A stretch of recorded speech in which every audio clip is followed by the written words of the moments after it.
اپنی بیوی کے ایمان کی خبر ملی تو فرعون غصے سے پاگل ہو گیا اور اس نے فوراً اپنی بیوی کو ڈرایا، دھمکایا، طرح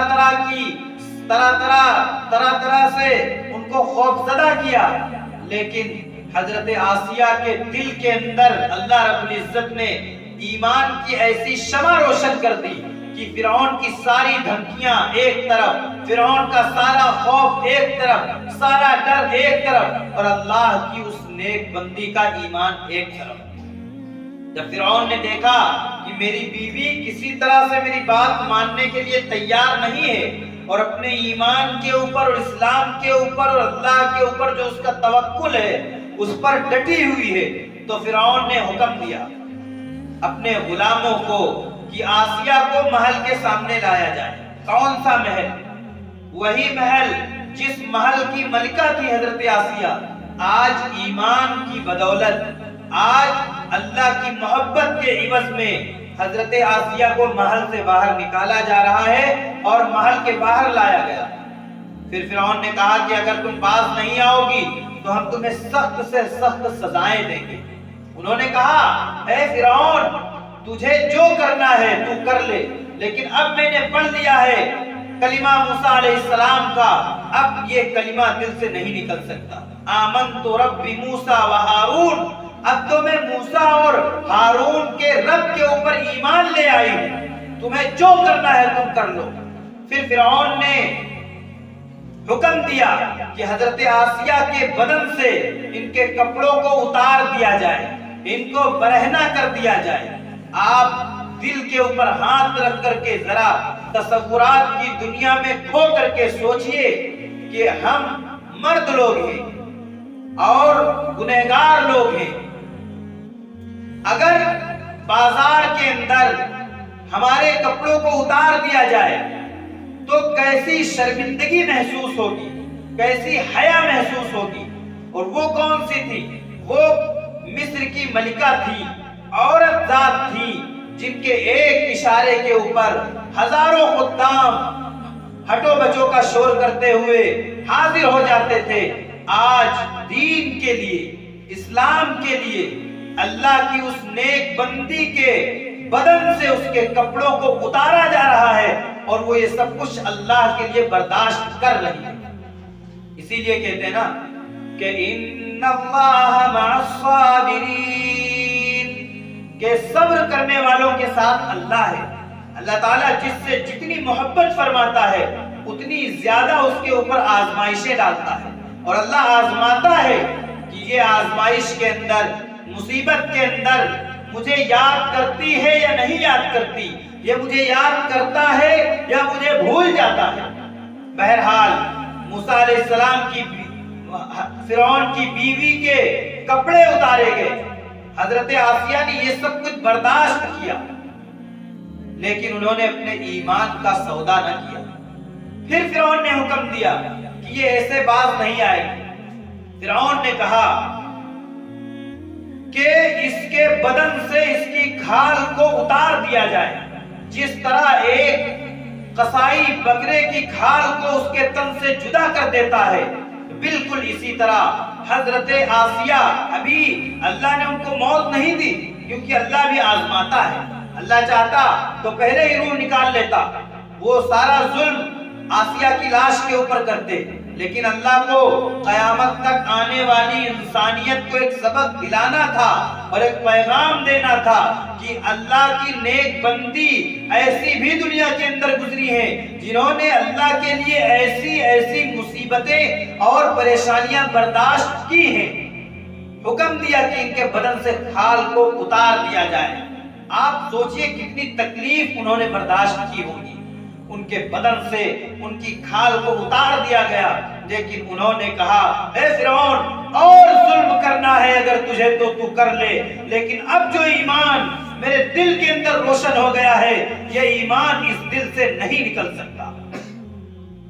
اسی لیے کہتے ہیں کہ جب بندے کا ایمان کامل ہو جاتا ہے تو پوری دنیا اور پوری دنیا کی باطل طاقتیں اور پوری دنیا کے خزانے سب کے سب اس کے آگے رائی کے دانے کے برابر بھی حیثیت نہیں رکھتی. ایک طرف فرعون جیسا جابر و ظالم بادشاہ اور اس کا ظلم، ایک طرف آسیہ کا ایمان۔ آج ایمان اور ظلم کا مقابلہ ہو رہا ہے، اور حضرت آسیہ نے ایمان کی پختگی دکھلا کر کے یہ قیامت تک کے آنے والی انسانیت کو سبق دیا ہے کہ اس دنیا کی کوئی حیثیت نہیں ایمان کے آگے۔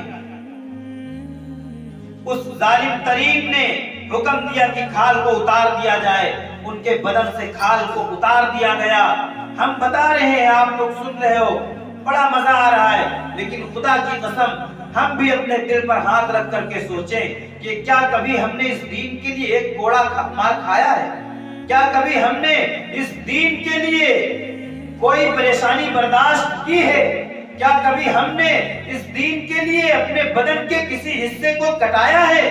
کیا کبھی ہم نے اپنے آپ کو راتوں میں اس دین کے لیے جگایا ہے؟ کیا کبھی ہم نے اپنی آنکھوں سے اس دین کے لیے آنسو بہائے ہیں؟ کیا کبھی ہم نے اس دین کے لیے اپنے گھر بار کو چھوڑا ہے؟ کیا کبھی ہم نے اس دین کے لیے اپنی اولاد کو قربان کیا ہے؟ سوچنے کا مقام ہے محترم بھائیوں، بزرگوں، دوستوں۔ وہ عورت ذات ہو کر کے کمزور ہے، عورت ہے، لیکن دین کے لیے، اللہ کے لیے سب کچھ برداشت کر رہی، اور صرف برداشت نہیں کر رہی کہ یہ تو مجبوری ہے، مجبوری میں برداشت کر رہی۔ ایک طرف ایک جملے کے اوپر پوری بادشاہت اور سلطنت ملنے کے لیے پھر راضی اور تیار ہے فرعون۔ ایک جملہ حضرت آسیہ کا ان کی جان بچا سکتا ہے، اور صرف جان نہیں بچا سکتا بلکہ دوبارہ عزت اور شہرت دلا سکتا ہے، لیکن ایمان اور کفر کا ایک مقابلہ ہو رہا ہے۔ پھر فرعون نے حکم دیا کہ یہ ایسے بات نہیں آئے گی۔ فرعون نے جلادوں کو حکم دیا کہ بڑی بڑی میخیں لائی جائیں، کیلیں لائی جائیں بڑی بڑی، اور ایک تخت منگایا گیا، کہا کہ اس تخت سے ان کو جڑ دیا جائے۔ جس طرح ایک بڑھائی پلائی کے اندر کیلوں سے پلائی کو جڑ دیتا ہے، اسی طرح فرعون نے حکم دیا کہ ان کو جڑ دیا جائے۔ اب اللہ کی اس نیک بندی کی ہمت نے جواب دے دیا۔ جواب دیا تو اس نے یہ نہیں کہا ہے فرعون میں تجھے خدا مانتی ہوں، اس نے کہا، اللہ کے آگے روئی اور کہا، رب ابن لی عندک بیتا فی الجنہ، اے اللہ مجھے اپنے پڑوس میں جنت میں ایک گھر عطا کر دیجئے۔ اب میرے اندر اتنی طاقت نہیں ہے کہ میں اس فرعون کے ظلم کو برداشت کر سکوں، اے اللہ مجھے اپنے پاس بلا لیجئے۔ پھر اللہ رب العزت نے اپنی اس نیک بندی کو اپنے پاس بلا لیا، اور وہ ظالم لوگ حضرت آسیہ کے بدن کے اوپر کیلے اور میخیں ٹھوکتے رہے۔ ہمیں ان واقعات سے اللہ تعالیٰ کیا پیغام دیتے ہیں؟ افسوس، صد افسوس، پیغام لینا تو بہت دور کی بات۔ آج ہمارے ایمان کی کمزوری کی اتنی انتہا ہو گئی کہ ان ہستیوں کی قربانیوں کو پڑھنا تو درکنار، سننا ہم کو قبول نہیں ہے۔ اگر کوئی شخص بتا رہا ہے تو ہم اسے بھی نظر انداز کر کے آگے بڑھ جاتے ہیں۔ جب حضرت آسیہ نے یہ قربانی دی تو اللہ کا وعدہ ہے نا کہ جو اللہ کے دین کے لیے اپنے آپ کو مشقت میں ڈالے گا، قربانی دے گا، تو اللہ بھی اس کی مدد کرے گا، اور جس کے ساتھ اللہ کی مدد ہو جائے پھر اسے کسی کی ضرورت نہیں۔ جب حضرت آسیہ نے اللہ کے دین کے لیے ایسی قربانی دی تو اللہ رب العزت نے بھی حضرت آسیہ کے مقام کو بلند کر دیا۔ کیسا مقام بلند کیا؟ محمد الرسول اللہ صلی اللہ علیہ وسلم کو اللہ رب العزت نے جب اللہ رب العزت نے معراج کرائی، معراج کے اوپر محمد الرسول اللہ صلی اللہ علیہ وسلم گئے ہیں۔ جب معراج سے واپس آئے تو اس وقت صرف اور صرف حضور اکرم صلی اللہ علیہ وسلم کی ایک بیوی تھی، جن کا نام تھا حضرت خدیجہ۔ حضرت خدیجہ سے محمد رسول اللہ نے فرمایا، خدیجہ جنت میں تمہاری سوکن سے مل کے آ رہا ہوں۔ حضرت خدیجہ نے حیرت سے پوچھا، یا رسول اللہ ابھی تو آپ کا دوسرا نکاح بھی نہیں ہوا، آپ کون سی سوکن سے مل کے آ رہے ہیں؟ اس وقت محمد رسول اللہ صلی اللہ علیہ وسلم نے فرمایا، اے خدیجہ، اللہ کی ایک نیک بندی آسیہ تھی جو دنیا کے اندر فرعون کی بیوی تھی، لیکن اس نے ایمان کے لیے، دین کے لیے ایسی قربانی دی کہ اللہ نے یہ فیصلہ کر دیا کہ آسیہ دنیا میں سب سے بدترین شخص کی بیوی تھی، جنت کے اندر میرے محبوب جناب محمد رسول اللہ صلی اللہ علیہ وسلم کی بیوی ہوگی۔ ہم سب کا یقین ہے کہ اللہ نے جنت کے اندر حضرت آسیہ کو محمد رسول اللہ کی بیوی بنا دیا۔ یہ قربانی ہوتی ہے، اسی لیے والذین جاہدوا فینا لنہدینہم سبلنا، اللہ تعالیٰ انہیں ضرور کامیاب کریں گے جو اللہ کے دین کے لیے مجاہدہ برداشت کریں گے، اللہ کے دین کے لیے قربانیاں برداشت کریں گے۔ اور یہ دین محترم بھائیو بزرگوں دوستو قربانیوں کے راستے سے گزرتا ہوا ہم تک آیا ہے۔ ہم سب کی ذمہ داری ہے کہ ایک جھلک ہم اپنی زندگی پر ڈالیں۔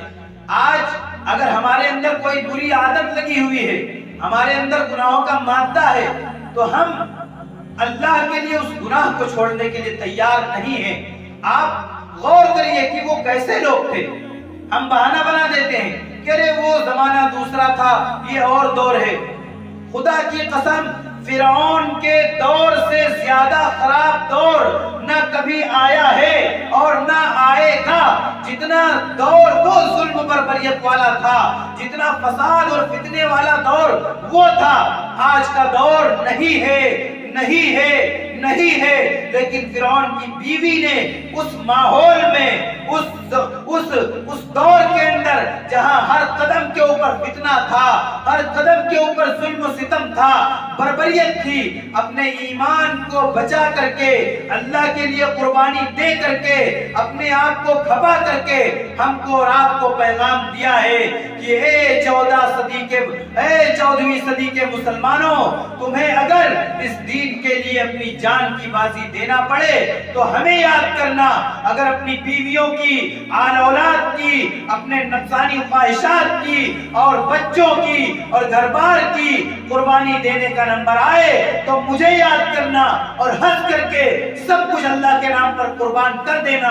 تم دنیا میں اللہ کے نام پر قربان کرو گے، اللہ تمہیں دنیا میں بھی اس کا اجر دے گا، اور موت کے بعد جو ہمیشہ کی زندگی ہے وہاں اللہ تعالیٰ تمہیں ہمیشہ کے لیے کامیابی و کامرانی سے ہمکنار کر دے گا، اور ایسی کامرانی عطا کرے گا، ایسی کامیابی عطا کرے گا کہ جنت میں جب تم اپنے مقام کو دیکھو گے تو افسوس کرو گے، اور تمہارے دل کے اندر یہ خواہش ہوگی کہ کاش ہمارے بدن کو، ہمارے جسم کو قینچیوں سے کاٹ دیا جاتا اور اس پر ہم صبر کرتے تو آج جنت کے اندر ہمارا اور اونچا مقام ہوتا۔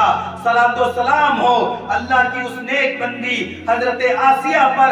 اللہ تعالیٰ سے دعا ہے کہ اللہ تعالیٰ ہماری ماؤں کو، ہماری بہن اور بیٹیوں کو حضرت آسیہ کے قدموں میں قیامت کے دن اٹھنے کی توفیق عطا فرمائے، اور ان کے نقش قدم پر چلنے کی توفیق عطا فرمائے، اور پوری امت کو حضرت آسیہ جیسا صبر اور ہمت و استقلال عطا فرمائے، اور ان کے ایمان کا کروڑواں حصہ ہم گنہگاروں کو بھی اللہ تعالیٰ عطا فرمائے۔ وآخر دعوانا ان الحمد للہ رب العالمین۔